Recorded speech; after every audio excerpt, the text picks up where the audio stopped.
Let us talk some golf, though. Matt Vincenzi on Tiger. He joins us. Matt, a couple of topics to talk about. The Hero World Challenge in the Bahamas and all eyes on Tiger Woods, who hadn't played since the Masters. He finishes even par 18th. So how do we assess that performance? Yeah, I mean, I think it's a positive, just the fact that he could play 4 rounds and his body held up, and I think he hit a lot of fairways, which was a good sign for him.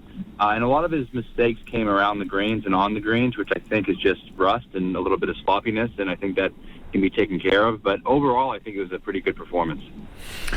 So did we see the old Tiger? No.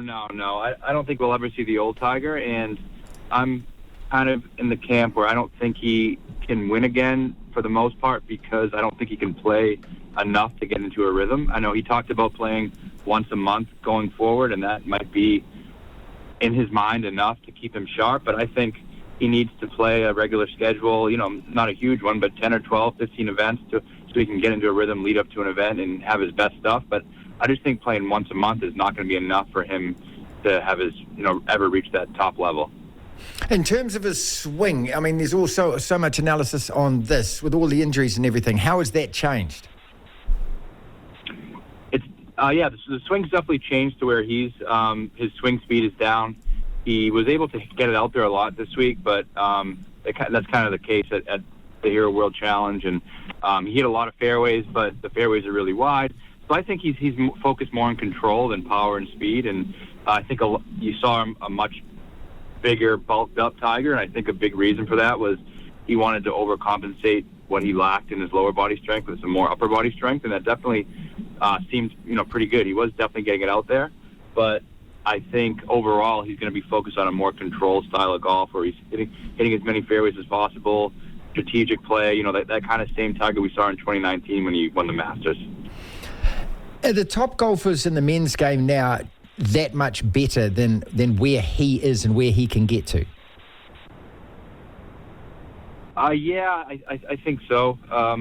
I think there's just so much speed and power, and I think also the depth of talent on the tour is so strong, especially at the top end, that I think in order to compete with them, he has to, have a perfect week. And like he said, the recovery that goes into it when he plays, it takes him 2 weeks to recover, and then a week to ramp back up, and then the 4th week he can play.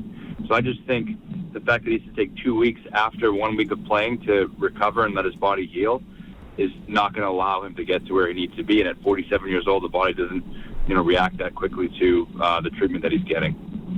How was his demeanour, his attitude, and just him generally playing on the course and also dealing with everything that he has to deal with off the course? I thought he looked great. I thought demeanor-wise he was awesome. I thought one of the times we saw him before, a couple of weeks before his car crash, he seemed a little out of sorts and kind of a little, spacey in his interviews. I thought this week he looked a lot better, and his body language was good. He was walking much better. It was much less of a limp, especially on Saturday and over the weekend. His limp was noticeably less. So I think, and what he said was his body was really reacting to the treatment that he was getting, and it was really working.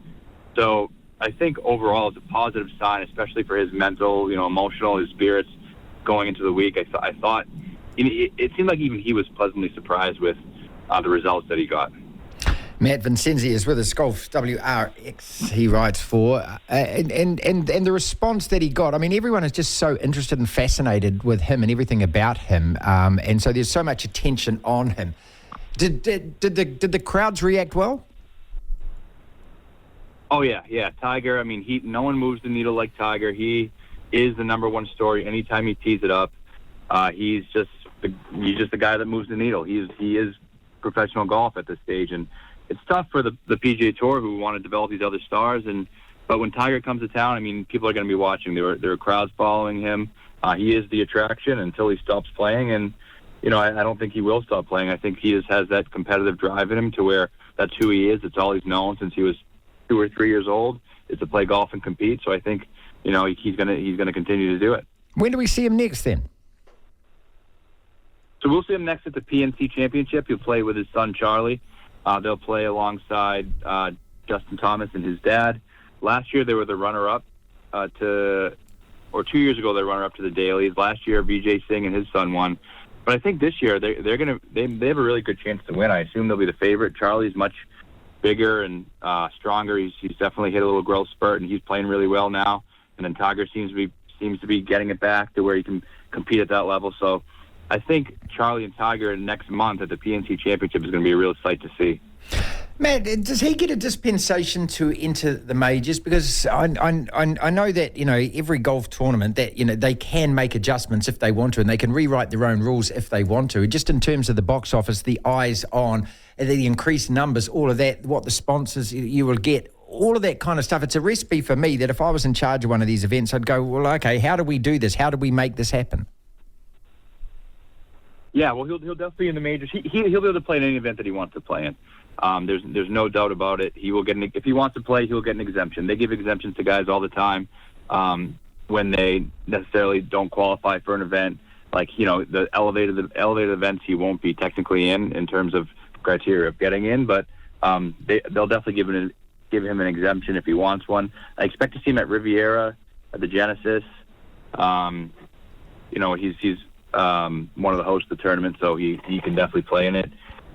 He says he wants to play between 8 and 10 events, so I anticipate if you look at, once a month between 8 and 10 events, not including the Hero or the PNC, which are more exhibitions. You look at the 4 majors, he'll probably play the Players, Riviera, and then a couple others depending on his health. So, I think we'll see him a bit this year as long as he can, stay healthy.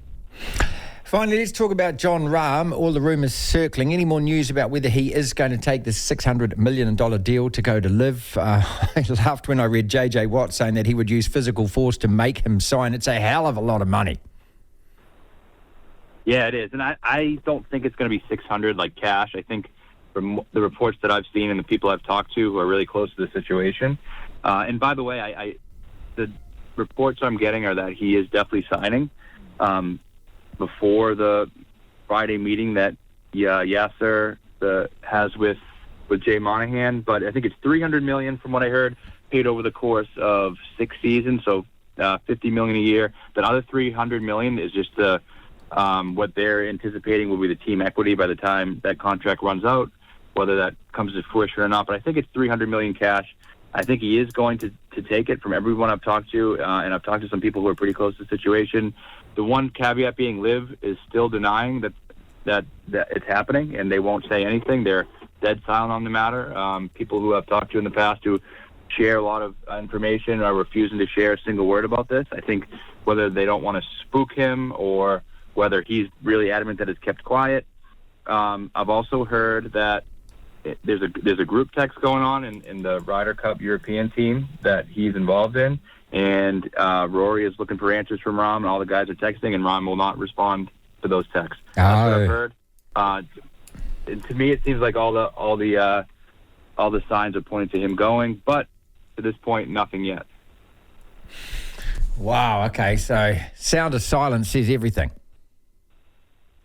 Yeah, and last time there was rumors like a couple months ago or towards the middle of last year that there were rumors that he was going, and he was the first one. He went on Twitter himself and denounced it and said, I'm not going, you've heard wrong, et cetera, et cetera. And this time there's complete silence everywhere. So to me, that's as telling as anything.